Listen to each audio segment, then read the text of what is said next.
Hello, I'm Jordan Midler, welcome to Raj Quit, a show about video games, and this week, it's Morphin time.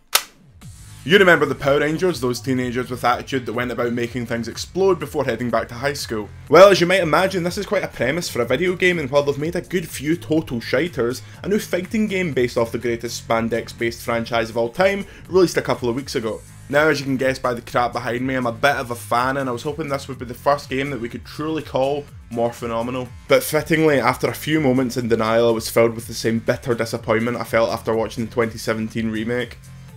It's shite. It's Turbo, a Power Rangers movie shite. First of all, and perhaps most egregiously, they've included 9 characters. 9, and only 5 of them are technically even Power Rangers. I know that's a nitpick, but if you think that's pedantic, then buckle up, because it's only going to get worse from here. Including only the main teams from each series, there are over 100 Rangers, including all the 6 Rangers, villains, floating heads. Well, there's over 150 characters they could realistically choose from, and they chose 9? And all but 3 of them are from the same series? Look, I get it, people love Mighty Morphin, it's not even my favourite series, and I own 2 of these things for some reason. But where's the variety? Where's Lightspeed Rescue? Where's In Space? Put a speck on Andros' name, look at his hair, he had 2-toned hair. Put him in the game.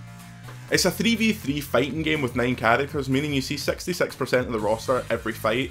The matches get stale almost immediately, and it's not like they shower you with alternate costumes. They're locked behind a disgustingly expensive season pass. They make you buy the special edition, which is 33 actual human pounds to get the Mighty Morphin Pink Ranger. They include extremely niche comic only character, the Ranger Slayer, that to get everybody's first crush, Kimberly Hart, they make you spend double the retail price of the game.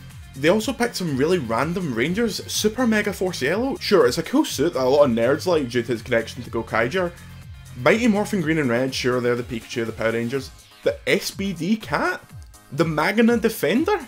Of all the characters, you include the Magna Defender? Clearly they were confused about his inclusion too, because a piece of text in the game says that he doesn't have a Morpher, which isn't true, it's right here.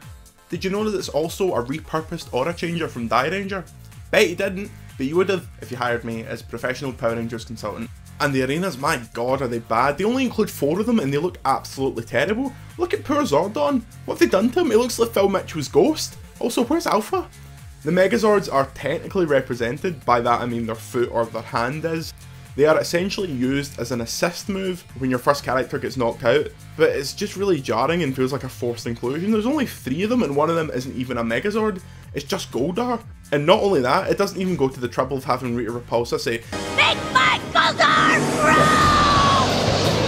Come on lads, there's just no care put into any of it. The arcade mode is 7 disconnected fights with no cutscenes or any pageantry at all really. I've completed it with every character, which took about 5 hours by the way, it's really that short. And they all played almost identically. There's a tiny bit of text before the last 2 fights, but they aren't even voiced. How hard could that be? They literally thank Jason David Frank in the credits, the original Green and White Ranger, and they didn't get him to do the voice or even a zig hiya. Look, I'll literally do it now. Red Ranger, so nice to see you here. It's over, Goldar. Hasbro, I am available if you're ever going to make another film.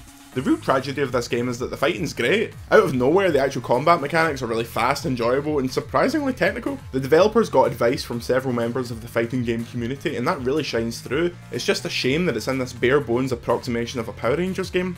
Why is the free mobile game this game is based on about 2000% better and features a roster of about 60? I wasn't expecting Mortal Kombat with Power Rangers, I just expected something with a lot more care put into it. The Power Rangers is literally still on TV. A new series started a few weeks ago. It's not like this is a franchise exclusively for people in their 20s.